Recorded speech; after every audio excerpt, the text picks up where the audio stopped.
What happens when one of Hollywood's most respected actresses comes face to face with one of television's most controversial hosts? What started as a routine promotional interview quickly spiraled into a moment of live television that left audiences stunned and the studio in complete silence.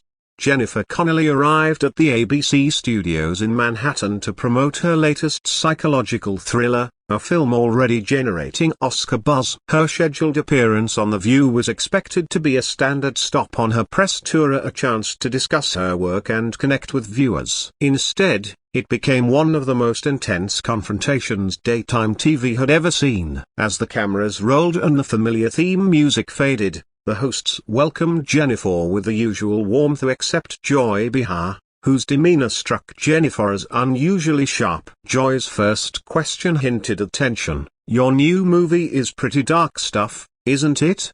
Do you ever worry about the message you're sending to young women by playing these troubled characters?" Jennifer, calm and composed, responded thoughtfully, explaining the importance of portraying complex female characters and the value in exploring themes of resilience and strength. But Joy pressed harder, implying that Jennifer's character was nothing more than a broken woman on display. "Where's the empowerment in that?"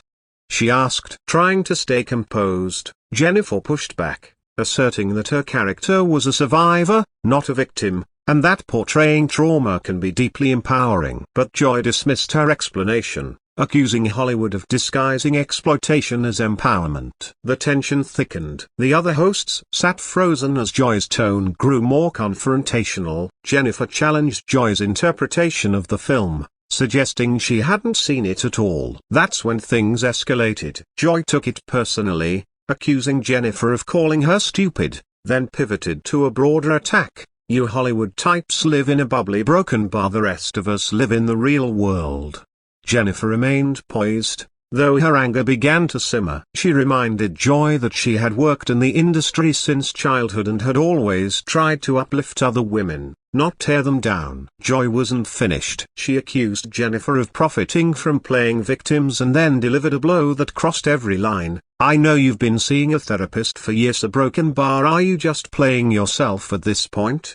The studio fell into stunned silence. Jennifer's face drained of color, then flushed with visible fury. She responded quietly but firmly, "Did you just bring up my private medical information on national television?" Joy, seemingly pleased with the reaction, didn't back down. She implied that Jennifer's mental health struggles somehow explained her film choices. The other hosts were visibly uncomfortable. Whoopi tried to intervene, but Jennifer stood up, trembling with anger. "You are absolutely out of line," she said. "My private struggles are none of your business." Joy pushed further, suggesting that if Jennifer wanted to profit from portraying mental instability, then her own mental health was fair game. Jennifer, her voice cracking, told Joy to stop. "You have no idea what you're doing right now." But Joy laughed, mocking Jennifer's pain. "You want to be taken seriously? Then be ready to answer uncomfortable questions." Jennifer's composure finally cracked. "Uncomfortable questions? You just violated every basic principle of human decency." "That's not journalism. That's cruelty," she continued, eyes locked on Joy. "I'm a human being, not a commodity for you to dissect and mock. And the fact that you can't understand that distinction tells me everything I need to know about who you really are." Joy fired back, defensive and angry, accusing Jennifer of acting superior and pretending to be a victim. Jennifer, now with tears of rage, responded with brutal clarity, "You've turned cruelty into an art form and convinced yourself it's honesty." Jennifer stood tall and declared she was done with the conversation, with the show, and with pretending any of it had value. She began to leave, but Joy hurled one last insult. "So now you're running away? Guess that's something they teach in therapy." Jennifer stopped in her tracks. Slowly, she turned and faced Joy with a quiet fury. "You want to talk about challenging roles?" she asked. "The most challenging one is walking away from people like you who mistake bullying for honesty." She continued, her voice rising with power and precision. "You think knowing about my personal life gives you the right to psychoanalyze me? Real talk is admitting you've built your career on other people's pain." Joy tried to defend herself, claiming she just asked tough questions. Jennifer wasn't having it. You mocked therapy. You mocked mental health. You mocked vulnerability. That's not accountability. That's cruelty.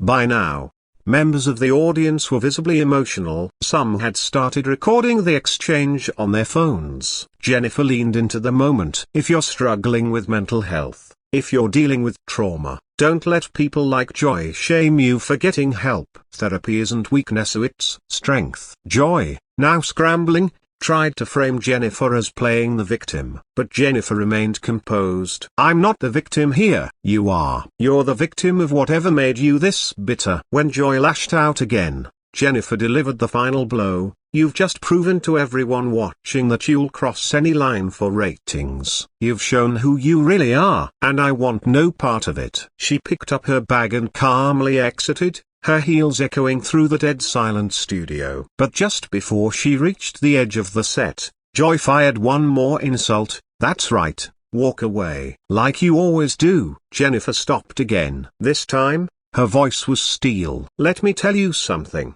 Joy. I knew you might try to ambush me today. I came anyway, hoping for basic decency. You failed that test, but I passed mine. Then she turned to the camera and said to the viewers, if you're getting help for something painful, don't let people like this make you feel ashamed. That says more about them than it ever will about you. She left the stage with grace and strength, not defeated but transformed. Joy was left speechless, her usual dominance on the set dismantled in front of a national audience. The studios sat frozen in the aftermath of a confrontation that no one would forget.